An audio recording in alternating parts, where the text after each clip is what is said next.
Hi all. Today we can see a new topic, that's frame of reference. We know there are lots of substances around us which are in motion or in rest. We describe a particular substance in motion or in rest based on who is observing it. So we can explain a body is in motion or rest only by considering another body which is known as a reference body. Let's see for an example.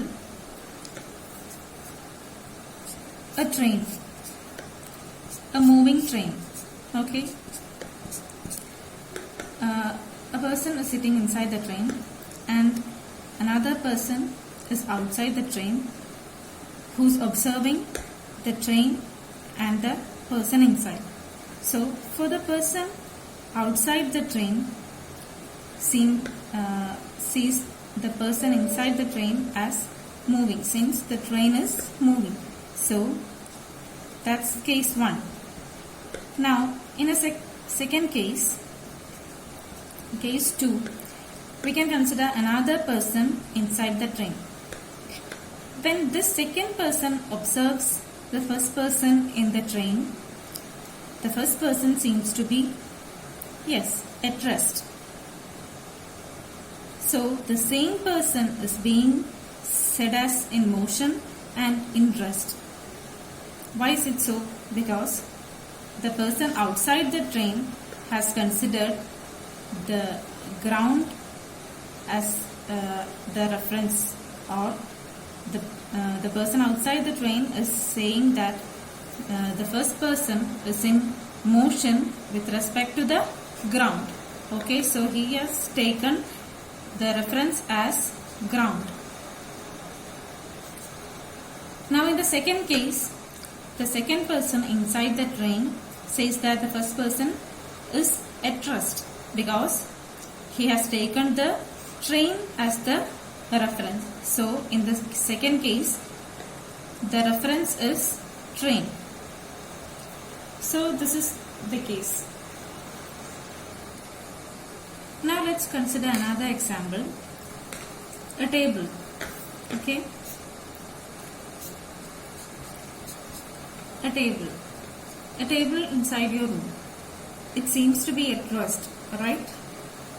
Why is it so? Because we consider the table with respect to the ground. So the ground is not moving, so the table is not moving.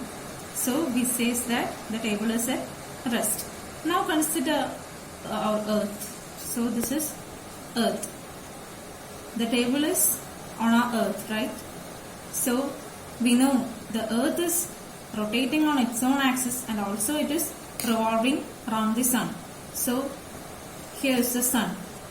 Now consider sun as the reference point.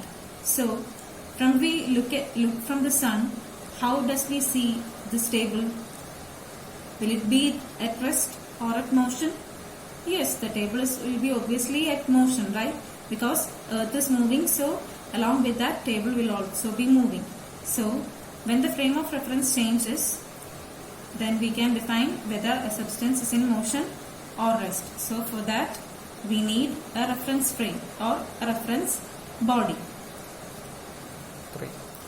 Now let's see how this can be used in order to specify the position of a body. We know that motion is change in position of an object with respect to the time.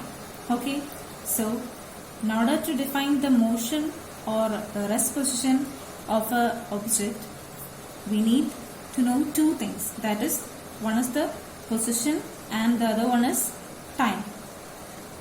So to specify position, we need a reference point and a set of axes. So let's consider a coordinate system. We know a coordinate system contains set of axes. We have already learned that this is x-axis, this y-axis, and this one is z-axis. And the meeting point of these three axes is known as origin. Okay, this origin or this center point is what we consider as our reference point.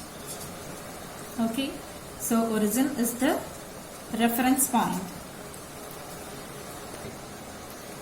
So these are three mutually perpendicular axes, and from this coordinate system we will get the position, that's position of an object. Now let us incorporate a clock into the system. Okay, clock into the system. The clock gives time, right? So this coordinate system along with the clock will give us the frame of reference. Together this constitute the frame of reference.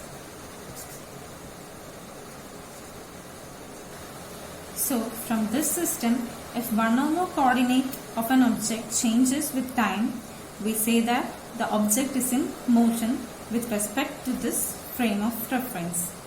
Otherwise, if the position of the object doesn't changes with time, then that object is said to be at rest.